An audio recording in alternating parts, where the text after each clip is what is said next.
ভাপা পিঠে বানানোর জন্য এখানে আমি 3 কাপ সুজি নিয়েছি, 1.5 কাপ গুঁড়ো দুধ নিয়েছি, 1.5 কাপ খেজুর গুড় নিয়েছি, নিয়ে এই যে এরকম একটা ঘন ব্যাটার তৈরি করে রেখেছি, আর এক চামচ বেকিং পাউডার দিয়েছি।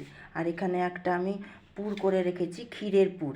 এই ক্ষীরটা ভিতরে ভরবো, আর এখানটায় কড়াইয়ে জল দিয়ে বসিয়ে রেখেছি, গরম করতে দিয়েছি। এরকম ছোট ছোট বাটিতে আমি বাটিগুলো আগে তেল ব্রাশ করে রেখেছিলাম, একটু ব্যাটার দিয়েছি, একটু ব্যাটার দিয়ে এই যে এই একটুখানি পুর দিয়ে দেবো, এই যে পুর দিয়ে দিলাম, দিয়ে তারপরে এটা ঢেকে দেবো, এই ব্যাটার দিয়ে ঢেকে দেবো,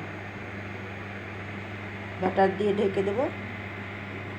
এই যে কড়াইয়ে জল গরম হচ্ছে, এই জলের ভিতরে এগুলো বসিয়ে দিব।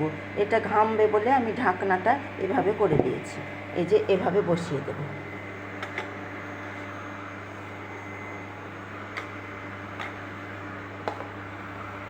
আমি জল থেকে তুলে নিয়েছি পিঠাগুলি, দেখো কেমন সুন্দর হয়েছে। এই যে একটু হাত দিয়ে এরকম করে ছাড়িয়ে নিলেই উঠে যাবে, এই যে এই যে হ্যাঁ, কেমন স্পঞ্জি। হ্যাঁ, এবার প্লেটিং করব।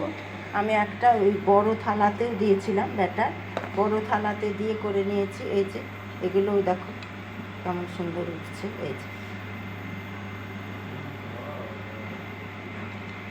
যে সবগুলো উঠে যাবে, একটু ঝাড়লেই উঠে যাবে। এই যে তলা, এই যে নরম। পিঠেটা রেডি, এবার সার্ভ করে দিয়েছি। বড় পিঠেটাকে কেটেছি আর এই ছোটোগুলো।